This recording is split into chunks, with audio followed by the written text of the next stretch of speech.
Fantastic. So joined here by Mathias Boe, two-time All England winner, badminton royalty, I think is probably fair to say. Mathias, just to start off with, how are you and how are your family? It's obviously a bit of a difficult time around the world. So how are you getting on? Yeah, I'm doing good. Yeah, as you say, that it's a difficult time for everybody, and yeah, it's just important to stay safe and fresh. Still I still get a bit of exercise done. It's been a pretty tight lockdown where I've been, so it's not been easy to maintain any kind of shape. But yeah, now I'm back in Denmark, where it's everything is a little bit more liberal, and yeah, I've been able to do a bit of sports. I want to maintain my body and still try and stay in as good shape as possible. So of course I need to work a little bit. Yeah, the gyms are not open as yet, so that is out of question. But yeah, thank God the sun is shining now these days, so it's possible to be outdoor. Yeah, the sun shining does help, doesn't it? Yeah, so I suppose moving on from that, how difficult was it as a decision to retire now? You know, obviously, I think you were planning to go on a little bit longer. How difficult was that decision? Yeah, regarding my decision, it's never easy to make such a tough call. It's you always feel like it's the right thing to do, and these thoughts have been in my mind for the last few years at least. When it's enough. It's really difficult to time the perfect ending. I don't know how to write it, and I've been going through it in my mind and with my closest friends and family. When it's enough. I think there is no perfect ending, because for instance, this year, if I would have won the All England and I said and made the plan, which I did, not to continue, then I would no, I don't want to go out on top. Maybe that's honorable, but why retire if you can still win? And at the same time, you don't want to go on too long and be why didn't he retire 2 years back or 1 year back? So at the end of the day, I felt that what I've always said to myself, if I can look myself in the mirror and say, well, I've given my 100% every day at practice, work super hard, been pumped up for the tournaments, and feel inspired, and still like to travel and like to be on court, then I would continue. And here towards the end, I was a little bit do I push myself hard enough for practice? Am I as focused as I need to be? And the answer to that question was relatively simple. No, I wasn't where I supposed to be, and where I supposed to be if I wanted to win, for instance, Yonex All England or any of the other big tournaments. And that's actually made it for me. It's just no, there's always a new tournament around the corner, always a big goals to try and aim for. But if you can't focus, and if you're not there 100% on court when you enter the arena in Birmingham or any other places, and you can don't really feel like you want to be there 100%, then it's time to move on in life. Yeah, I think it's one of the tough decisions for a sports person, isn't it? When to make that decision. I think your analysis of it is spot on, really. And I think, as you say, there would always be another tournament you could aim for. There would always be a reason not to finish. So and I think as well, when you've had a career like yours, filled with success and titles, I suppose you can look back with a bit of satisfaction, really, like you achieved so many great things. What would be your greatest achievement if you had to pick one of your many achievements? What would be the greatest one? Yeah, as you said, I've been fortunate to win a lot of things, relatively a lot of things. So to point on one thing, it's a bit difficult. If you put me towards the wall and say name one thing, and it's not to pat your back, because I know you're from UK badminton and from the All England organization, I still maybe would say the 2011 All England, when we claimed our first title there. Of course, for any badminton player in the world, ask anybody, they would most likely like to win with World Championship and Olympics before, but after that comes All England. like almost guaranteed you get the same answer from all players, no matter who you talk to. So it is up there by far. And the year before, in 2010, we had 4 match points against our teammates Lars Påske and Jonas Rasmussen, and didn't get the title. And like that shock and that devastation of losing that final so close, 26-24 in the third, maybe one of the most thrilling All England finals there's ever been. It was fun for Lars and Jonas, and memorable for them, also memorable for us, but not for the good thing. And then year after, coming back and having so many emotions and thoughts about it, and like still recall how much pain we were in after, like mentally pain and also physical pain. Like it was like, it felt just like after that final, like you had the worst flu ever. You could barely walk. That's how we felt. Just got it. So coming back after that final and be in another final and then being able to claim the title, that is of course special. Yeah, that 2000. It's always special with the first title. Yeah, no, and thank you. I think you've given the right answer, so that's good. But no, thank you. I think looking at that 2010 final, and I promise we will move forward quickly from 2010. Thank you. You've sort of touched on it, but how was losing to compatriots? So obviously Lars and Jonas, was that harder in a way, because you are a team in lots of other competitions, in lots of other settings? Denmark is such a strong badminton nation. Does it make it harder that, you know, you sort of, you're obviously gutted for yourselves, but also pleased for the guys? Do you see what I mean? Is it sort of quite a difficult balance to strike? Yeah, definitely. I mean, it would have been easier to digest. Still very hard, but easier if it would have been a pair from Malaysia or Indonesia or so. Like you travel on the same flight home. Everybody's there to greet them at the airport. Also us, but they're getting all the credit, and the difference between winning and losing such a final, it's massive. And then next day followed at practice, and then just like knowing that they have claimed the All England title and you were so close but no cigar. I mean, it's hard just to look at them. Like, not that I honestly of course would say like, so it's not like I wanted the best for them, but not on my behalf. And then I think that's natural. Look at them no, but I mean, it's just an honest answer to it. So that's how it is. There will always be like a rivalry between two pairs, and especially when you have two pairs that is that close as Lars and Jonas and Carsten and me were at the same time. There's also a rivalry in the mixed double in UK right now, which is healthy, because that's how it's supposed to be. You can push each other at practice and this, but it makes you more nervous to play against your countrymen. That's just a fact. So there will always be this hierarchy inside, and you would always measure towards each other. So definitely it was a tough defeat, no doubt about it. Right, well, I'm going to move on straight away, and let's go on to 2011. So thank you. I suppose, no worries. I've got your back, Mathias. The first thing I want to say about the 2011. So I recently rewatched the final. You and Carsten's celebrations were. Everyone celebrates winning the All England, but you two win the gold medal for celebrations. It was incredible. It's going to be hard. In just a few words, what was that feeling like when you know the match point, which was an incredible point on its own? How did it feel when that shuttle went wide? That moment when you knew it was going out and you were the All England champions. Yeah, but it's difficult to describe, like so many emotions, and especially also in the way it happened. I think we were trailing at 16-11, and then the Malaysians started to get a little bit nervous, and we started to really get the flow and the momentum going.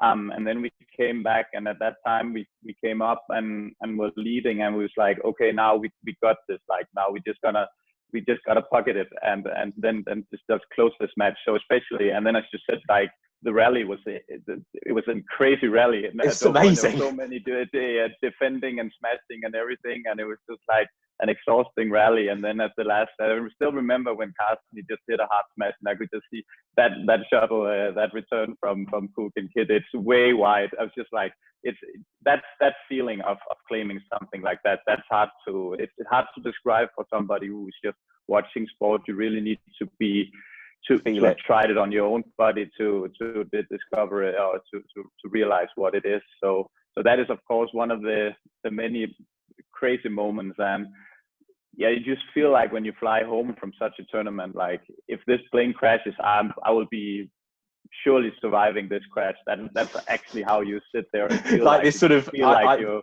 immortal. Yeah. Well, and as I say, the celebrations, I think, knowing the backstory of 2010 and what happened there, your celebrations, for me, as a person sort of working on the All England, I would just love to bottle those celebrations, just show it to people, to show what it means. They're just incredible. I think looking back into that tournament, you obviously actually faced Jonas in round 2. Obviously, you had a different partner. When you're standing across the court in that round 2 against someone who beat you, obviously, in the final in such sort of incredible circumstances, really, was there like a little bit of an edge to that match? Were you thinking, this is get one over? Or are you in the zone so much that it's just professional, get the job done? When you play against your colleagues there, as I said before, you will always be a little bit more tense.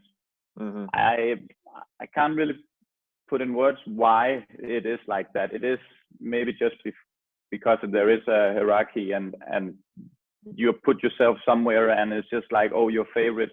It's not good to lose to them because they have everything to win and you have everything to lose in that way. And it will always, and have always, for me at least, hurt a little bit more to lose to your countrymen. So I've always been extra nervous when playing my countrymen, which, well, obviously sometimes there is like the gap is too big. But when you play somebody you know you can lose to on a not so good day, then it's always made me more tense. So it's never an enjoyable feeling to play somebody from your own country. No, to be honest, I feel I think there's a lot of players that would feel the same way. Yeah, that's way more pressure, even though it's only a second round or third round. That tension between you know each other's game so well, you know how you are, you know what they're going to do. Like you're just like you're feeling the intense feeling on court. So it's never an easy match, and that one neither. Yeah, and you're just happy to get through, I think. So 2011, obviously such an amazing high. 2015, your celebrations were slightly more reserved when you won. Only by a little, but they were slightly more reserved. How did in your head that second win differ from the first? Was there less pressure because you've won it before? Or is it that you don't even think about that necessarily? The high I talked about before, after winning a tournament, that is with time sadly decreasing a little bit. So it's not like you really love the feeling of winning. Of course, you are like greedy and you wanna win as much as possible. But winning the 12 or the 15 Super Series title, the first few ones, they taste better. So that's just how it is. But of course, as I said, winning the All England is special, and a lot of players can win a tournament once. It's only the really good ones who can do it, who can bag more titles. So in that way, of course, it's really special. But maybe it was just because it was also really tight in the second game, and there wasn't really we didn't feel momentum. It could have been anybody set that second game against the Chinese. So it was more like a little bit more, maybe we were just into it. Whereas in 11, we just maybe felt like we had a little bit of momentum, and it was a massive comeback where. So I don't know what it is. It is just like whatever comes natural to you after winning. You don't really think about it at your match point unless you're leading really big. But then the excitement of winning the last point is just a matter of time if you're leading 20-10. Sure. So then you have already won unless you get injured. So it is just emotions, and we're emotional players, and sometimes you just like go ballistic on court, and other times is a little bit more like calm down. But yeah, it is. But I think that emotion is sort of, I think, why you were such popular players, certainly in Birmingham. Like, you know, I think fans really respond to that emotion, and you know, we all want to see sports people celebrate in that way, because then we know how much it means as well. So no, I think that's a really positive thing, and I think it's interesting what you say about that first victory, and then I suppose in 2015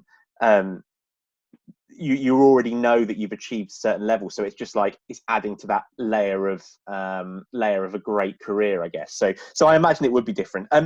There's a couple of other questions about 2015. How much does the seeding sort of affect things? Do you take that into account when you look at the draw? So, i.e., if you're seeded first, do you think, oh well, I really should be getting to the final? Or is it that you've played each other so much that you're like, well, actually, I'm going to have to beat the best to get there? Do you see what I mean? Yeah, obviously you would always see the draw and how it is, and there is opponents that you like to play more than others, and there is also pairs you hope will lose, if I can say it that way, to make your own draw easier or your next round easier. So of course you would have a look at the draw, but at the end of the day, like you don't really know until the day before who you're up against. So in that way, it's the trick is, and the difficult part is just to focus on one match at a time. Don't look at, oh, who are we playing in the semifinal or who are we playing in the quarterfinal? Like, try and stay focused. Try not to underestimate any players, especially not this level. And then just like, okay, whoever is on the other side of the net the day after will just like prepare as well as possible. But of course, you would have players that you would like to play against more than others. So in that way, but you try and give us as little focus as possible, because Sure. It's not doing you anything good. It's not on your plate. You can't control. It's up to them if they play well or not. You can just like see, okay, when you know the draw is there and it's on your plate, that's what you can decide how the result of the match is going. So apart from like your compatriots, obviously, was there a pairing that you would look at and go, no, I'd prefer to avoid them if possible? Was there a particular pairing for you guys? Yeah, obviously in the beginning of when we started to be in top 3 in the world at that time, I think there was Ku and Sanas we played in the final of 11. There was Leong Day, and there was Fu Feng and Taiyun. So at that time it was like the top 4, or what you can say, that the gap from the first 4 was a little bit bigger to the rest. So of course those 3 have always been difficult pairs and pairs you would try and avoid if possible. So yeah, those. But it's also winners of the All England, so that makes sense, right? If you would also see Roger Federer point towards the Nadal and Djokovic, Nadal, exactly. If it's see like opponents he want to avoid, maybe you would give a more political correct answer if you ask him. But I'll be honest with you. So of course, that's tough. And then later on, there was still last few years, Kevin and Marcus was really strong. So obviously you wanted to face other opponents, them Asante, Tavan. So it's a little bit about so many good pairs, and whoever's in shape and showing good form, them you want to avoid. Yeah, I mean, moving on to sort of Kevin and Marcus, but actually talking about Hiroyuki Endo, who obviously won the All England this year, 4th time of getting to the final. You actually beat him in the semi-finals in 2015. How did you break down his defence? Because that men's doubles final this year, I've just never seen a match like it. How did you guys break down his defence? I must say, Endo, I should say, like, I've been really impressed with him, and even though he's plus 30, like, he's developed his game quite a lot actually, and his defense have gone from really good to like being insanely good. So it is difficult. I mean, we were really good at steep attack because we were a bit taller than the Indonesians, for instance, and we've been able to use the ankles and hit him with big variation, where he maybe struggled a little bit, because if you just hit hard to him, his long defense is so good, and Utah also. But I think his defense is also it's stronger now. But it's a lot about momentum. Actually, Sure. it's more like the mental aspect of the game. When you're talking about the best top 5 pairs, it's just like I don't think he ever felt comfortable playing us because he felt that we were really strong, which obviously we were a bit strong, but it's more like he didn't feel comfortable playing us with our angles, with our change of pace, using a lot of time, breaking his rhythm, all this mental aspect of the game. But maybe he can give an answer to that. I don't know, but that's at least how I felt. I always felt super comfortable years back to play the Japanese because, as I said, it was pretty easy for us to get the game going as we wanted to. Yeah, and as you say, like I think there is that mental aspect. I wonder as well with when it comes to Endo, the fact that he's now got the Yuta, who is there is an age gap between them, and he's a different partner. Maybe that sort of helped him bring his game forward as well. But no, it's interesting what you say about that, and I think top level sport often comes down to that, doesn't it? It is that sort of mental, that sort of percentage here and there that can really make the difference. So that's great. So. Sort of very briefly away from the All England, and this is more aimed at sort of English fans. The 2012 Olympics, from an athlete's perspective, how good was that games? Because from an Englishman's perspective, we see that as like it's the most incredible Olympics ever, and the whole country. It's probably the last time our entire country was sort of together as one and really united. What was it like playing in London? In 2012, what was that like? Yeah, well, I can compare it to Rio 16, but still I would still be a little bit biased towards London, obviously, because we did well and not so well in Rio. Maybe I think the one who won the gold medal in Rio, would say that's the most amazing game ever. Sure. I mean, from my point of view, of course, the Olympics, it's such a big event and it's so difficult to plan. It's not suitable for all cities. Like you need to have extremely developed cities, which is big enough to host it, and the infrastructure, all these things need to be in order to host an Olympics. And I feel there's no disrespect to say anything, but you just have to look at the major cities. And from my point of view, like London is obviously a great choice because it is the infrastructure. I know A1 is busy every day, and a lot of English people would argue with me. But so inside, it was functional during the Olympics, and you could get from A to B, and everybody was just like, it was just one big party for everybody. Everybody joined it. Everybody was super friendly. It was just like, okay, we need to show all our good sides the next 2 weeks to make everybody feel welcome. So obviously it's special. And Brits it's a sport nation, mostly football, but it's just like at the Olympics, everybody feel everything is so exciting. So no matter what kind of sport you went to, like everybody was just cheering, and then obviously in badminton, which is dominated by the Asian countries, then I just feel like they saw us as being Brits at that time. So of course they were rooting for us, which made it extra special. And just playing in Wembley Arena with 12,000 spectators, like most of them rooting for you, and that not being that long away from home is of course special. So it was a great few weeks for us, and the Olympics is something that is super special for any athlete. It's again a bit difficult to describe. There's so many emotions and feelings when you enter the Olympic Village. Everybody's just been preparing so well. The atmosphere in there is intense. You can just like everybody's just prepared their entire life for the next week or next 4 days competition, and that makes the atmosphere really special. So it is special again. Special. No, I will take that. Yeah, no, that's perfect. So I've got some. Well, do you know what? I'm going to call them quickfire questions, but they don't have to be particularly quickfire. You can talk about them. It's not like a one-word answer thing. So, who was the best player you faced? Best pair or best player? You can do best pair. I won't make you split any pairs up. You can do best pair. It's Fu Weifeng and Taiyun. Yeah. Yeah. What sets them apart in your head? What sets them apart?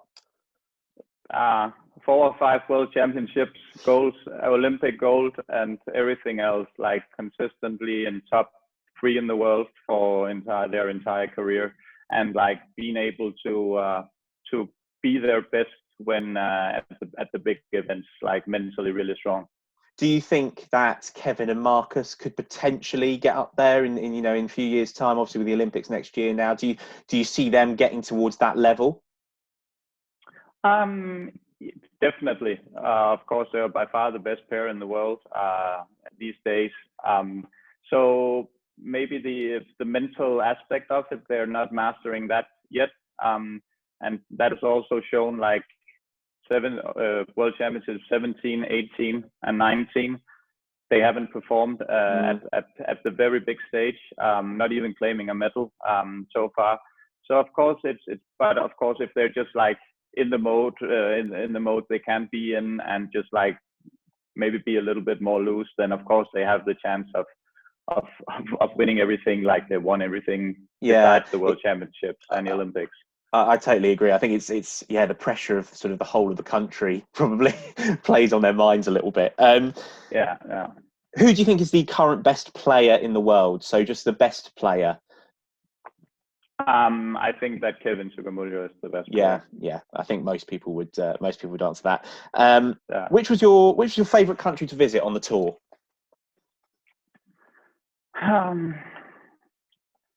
I can't really like rank them. I can name a few places I really enjoy being in. Yeah, we start in Europe. Again, I like being in Birmingham.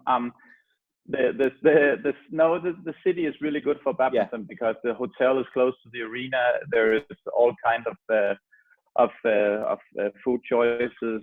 You can eat whatever. It's a relatively small city. You can walk back and forth, and of course, there's a lot of traditions and a nice tournament. So for badminton, it's good. I would say on a broader perspective, Paris is of course nice to play French Open. It's also a sport nation, and even though they don't know, the same with Brits, as they don't know badminton that well, they still like honor an athlete, and just like they're almost on court, cheering, shouting, and up and applauding players. So that's of course a nice place to be. Tokyo is like the food is incredible. Yeah. So Seoul, not so much when we played Korea in the winter, but I was really, really surprised. The last few years it's been in September. Fantastic city, super developed. Everything is high tech. Everything works. The food is great. The people is really, really civilized and nice. Singapore is also like very European in Asia, like the other cities I've also mentioned. So it would be my, top 6 of cities of favorite tournaments. I mean, it just must be amazing to be an international badminton player. You get to visit these incredible cities. You've just listed like the top, like from the top 10 list of cities to visit in the world. Is your biggest badminton-related regret? Oh, it's a tough question. Well, I honestly don't think I have any. I mean, of course, there are small things I could have done differently. It's not something I have on my mind right now. I feel like every decision I make, it's thought through thoroughly before making the decision, and I don't feel it's necessary or a good thing to sit and evaluate and say, no, I shouldn't have done that. It will not get you forward because the decision is made. You can't really turn back. So in that way, I can't really say anything right now. Maybe if I sit and think about it for half an hour, I would sit and say, no, don't do that. But I've always, thought things like thoroughly through. So can't really like point at one thing right now. No. No, and that is a refreshing attitude. I think that's the right way to live. I have 2 more questions. The first one, is Carsten your best friend? Carsten is not my best friend. No, no. Carsten has never been my best friend.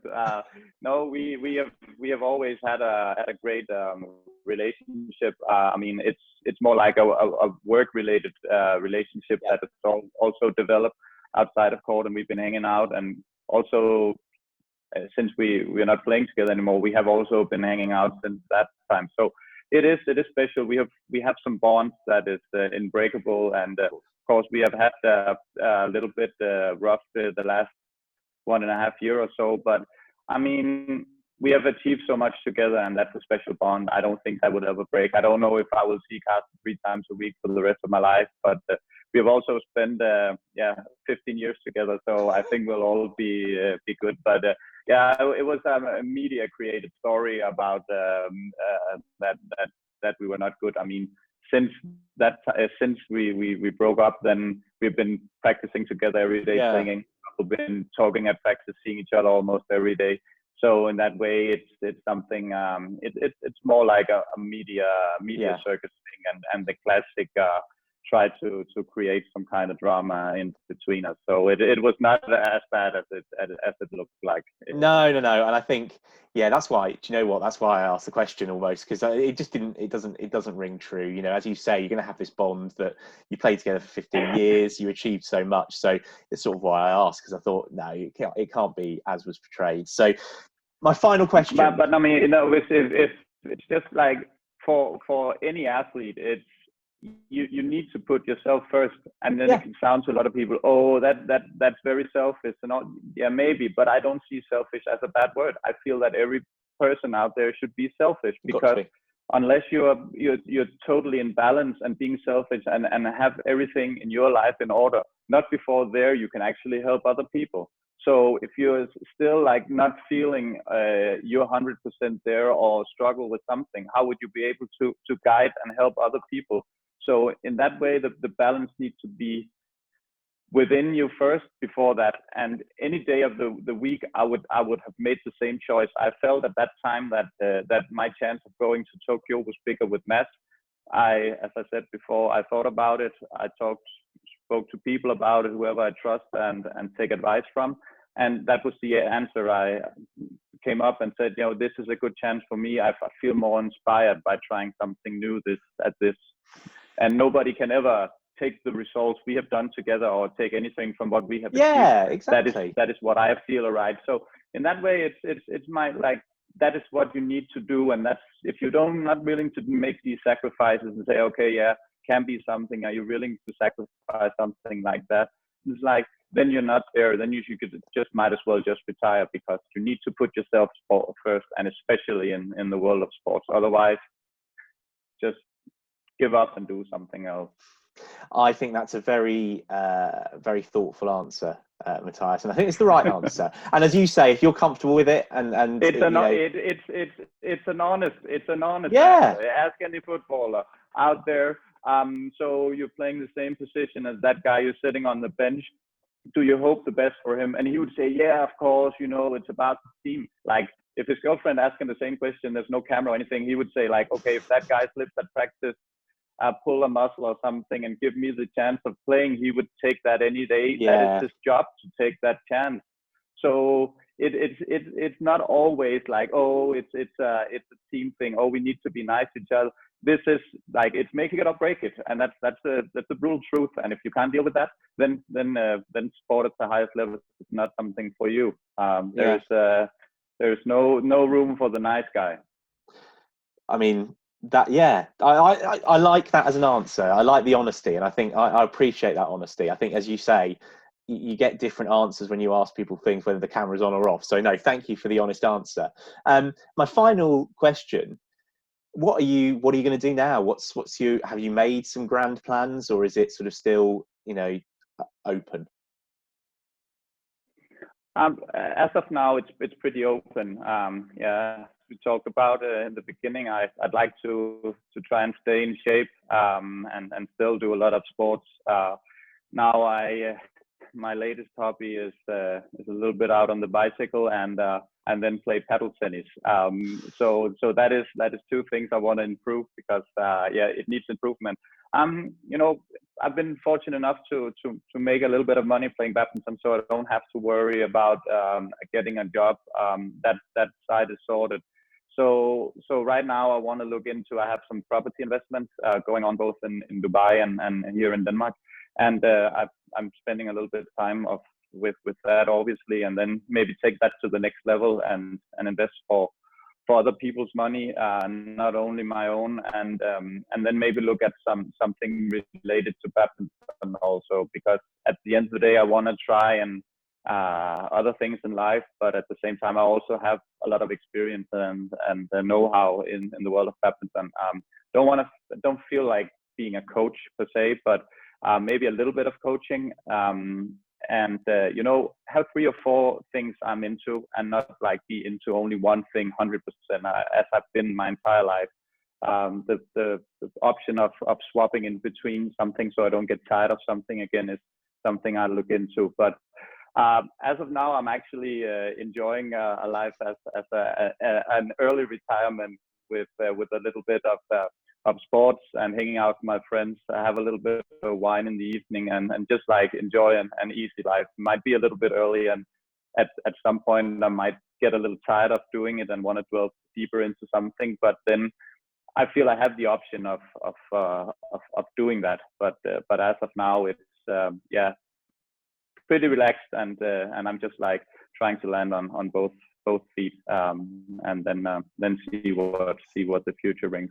See what happens. Well, I hope we don't lose you from the world of badminton. I think you've got a lot to give, and just sitting chatting to you for what is it, 40 minutes or so, I can see that you've got lots of thoughts, and I think it would be a shame to lose that from badminton. So, Mathias, thank you so much for your time. The fans of the All England will love this interview. Thank you so much for your time, and stay safe, and hopefully we'll chat again soon. Yeah, you're welcome. Thanks, mate. Thank you.